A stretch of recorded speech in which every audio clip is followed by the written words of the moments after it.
Anak, selamat pagi. Kita saat ini ketemu lagi ya. Kita mau belajar bersama-sama. Pagi ini kita akan belajar tentang bagaimana sih sebenarnya bunyi itu masuk ke telinga kita. Sebelum bunyi masuk ke telinga kita, kita ingat dulu apa sih sifat-sifat bunyi yang kemarin kita pelajari. Masih ingat kan? Bunyi dapat merambat melalui udara, melalui air, dan juga melalui benda padat. Nah, bunyi tidak dapat merambat di tempat yang hampa udara. Dan hari ini kita akan belajar bagaimana proses suara atau bunyi itu masuk ke dalam telinga kita. Lalu bagaimana juga proses bunyi itu bisa sampai ke otak kita. Ya, kita akan belajar itu hari ini. Selain itu kita juga akan belajar tentang bagian-bagian dari telinga. Siap anak-anak? Mari kita mulai belajar. Bagian-bagian telinga. Indera pendengaran kita terdiri dari 3 bagian, yaitu bagian luar, tengah, dan bagian dalam. Di bagian luar terdiri dari daun telinga, kemudian berikutnya adalah lubang telinga, dan yang ketiga adalah saluran telinga. Di bagian tengah telinga kita terdiri dari gendang telinga, lalu ada tulang martil, tulang landasan, dan tulang sanggurdi. Sedangkan di bagian dalam dari telinga kita ada saluran setengah lingkaran, kemudian ada koklea atau rumah siput, ada saluran eustasius, dan yang terakhir ada saraf pendengaran. Fungsi bagian telinga. Telinga memiliki bagian-bagian yang memiliki fungsi masing-masing. Yang pertama adalah daun telinga. Daun telinga berfungsi untuk menangkap gelombang suara dari luar. Kemudian ada lubang telinga yang berfungsi untuk jalan masuknya suara ke dalam gendang telinga. Fungsi itu juga sama dengan saluran telinga, yaitu meneruskan suara dari luar menuju ke gendang telinga. Lalu ada 3 tulang pendengaran, yaitu tulang martil, tulang landasan, dan tulang sanggurdi. Ketiga tulang itu juga berfungsi menerima suara yang ditangkap oleh telinga bagian luar. Lalu juga ada gendang telinga. Gendang telinga ketika ada suara yang masuk, dia akan bergetar, dan getaran itu akan diteruskan ke telinga bagian dalam. Ada saluran eustasius yang berfungsi untuk menyeimbangkan tekanan udara. Kemudian ada bagian dari saluran setengah lingkaran, dan yang terakhir ada rumah siput atau yang biasa kita kenal dengan nama koklea. Proses masuknya suara ke dalam telinga. Bunyi yang kita terima dari luar masuk ke telinga luar, kemudian diteruskan ke lubang telinga, dan dari lubang telinga itu akan diterima oleh gendang telinga dan diteruskan ke dalam tulang pendengaran. Dari tulang pendengaran itu akan diterima oleh koklea, kemudian lanjut ke saraf pendengaran dan di otak. Perhatikan video yang akan Mem putar berikut ini. Baik anak-anak, sekarang Mem akan memperagakan bagaimanakah gelombang bunyi itu bisa masuk ke dalam telinga kita. Mem sudah bawakan alat peraga yang menunjukkan bagian dalam dari telinga kita, ya. Gelombang bunyi yang ada di luar kita itu akan masuk melalui daun telinga. Ini daun telinga ya, akan masuk, kemudian masuk ke saluran telinga. Di sini kan di telinga kita ada lubangnya, ya, ini saluran telinga akan masuk di sini. Gelombang bunyi itu akan mengenai gendang telinga. Gendang telinga kita akan bergetar ketika ada gelombang bunyi yang diterima.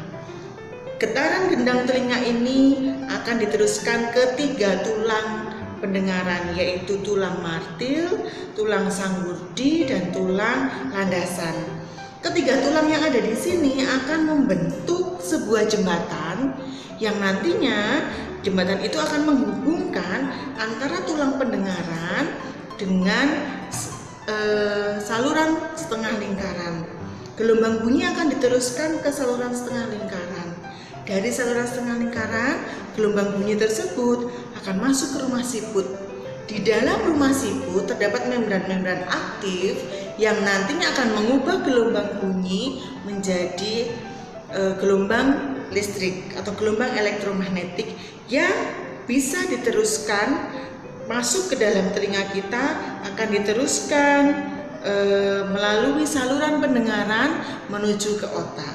Jadi ini adalah proses bagaimana gelombang suara masuk dari telinga kita kemudian diteruskan ke otak. Baik anak-anak, kita sudah menyaksikan bersama-sama bagaimana proses masuknya bunyi ke dalam telinga kita. Kita juga sudah belajar tentang bagian-bagian dari telinga kita. Ada 3 bagian, ada bagian luar, bagian tengah, dan juga bagian dalam. Nah, anak-anak, kita sudah mengetahui bagian-bagian telinga. Dan sekarang kita pun juga harus tahu bagaimana cara kita untuk merawat kesehatan telinga kita. Ada beberapa cara untuk merawat kesehatan telinga kita. Yang pertama adalah ketika kita membersihkan telinga, yang harus kita perhatikan, kita harus berhati-hati ya. Berhati-hati dalam membersihkan telinga. Jika memang kita tidak bisa, kalian kan masih kecil, tidak mampu atau tidak berani untuk membersihkan telinga sendiri, minta bantuan kepada orang tua. Oke? Kemudian yang kedua, hindari dari suara-suara yang keras, terutama saat kita memakai earphone. Ya, mendengarkan suara dengan earphone itu dengan volume yang sangat keras itu akan mengganggu kesehatan telinga kita, ya. Yang ketiga adalah menjaga telinga kita tetap bersih, tetap kering. Oke, tetap kering di sini artinya ketika mungkin kalian mandi dan tidak sengaja telinga kalian kemasukan air, langsung dimiringkan begini. Kalau yang kemasukan telinga sini, berarti kita harus miringkan ke kiri. Kalau yang masukkan telinga kanan, berarti kita harus miringkan ke kanan. Supaya apa? Supaya air itu bisa keluar. Dan ketika kita sudah selesai mandi, harus dibersihkan dengan handuk supaya telinga kita tetap bersih, tetap kering ya. Yang keempat, kita harus rutin melakukan pengecekan kebersihan telinga kita ke dokter telinga. Tujuannya apa? Supaya ketika nanti kita mungkin waktu membersihkan telinga kurang bersih, dokter akan membantu kita untuk membersihkan telinga kita dengan maksimal. Dan ingat anak-anak, kebersihan telinga kita itu sangat berpengaruh terhadap proses kita bisa mendengar suara. Ketika telinga kita bersih, ketika telinga kita kering, ketika telinga kita bebas dari segala jenis kotoran, maka kita pun bisa mendengar suara itu dengan baik. Ada beberapa kelainan yang disebabkan oleh telinga, kerusakan jaringan yang ada di telinga. Yang pertama yang sering kalian lihat atau yang sering kalian dengar adalah penyakit tuli. Tuli adalah ketidakmampuan menerima suara. Hal itu disebabkan karena rusaknya gendang telinga yang disebabkan oleh infeksi, yang disebabkan oleh tersumbatnya saluran telinga. Yang kedua adalah congek. Congek itu adalah penyakit yang disebabkan karena infeksi pada telinga kita. Infeksi ini lebih disebabkan bakteri, mungkin ketika telinga kita kondisi basah sehingga memudahkan bakteri itu untuk masuk.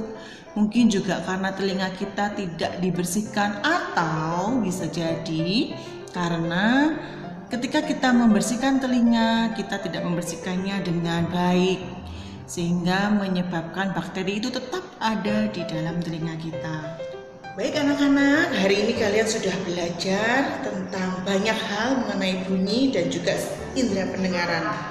Ya, jangan lupa materinya terus dipelajari supaya kalian semakin hafal Dan Mem akhiri sampai di sini. Terima kasih. Tuhan Yesus memberkati.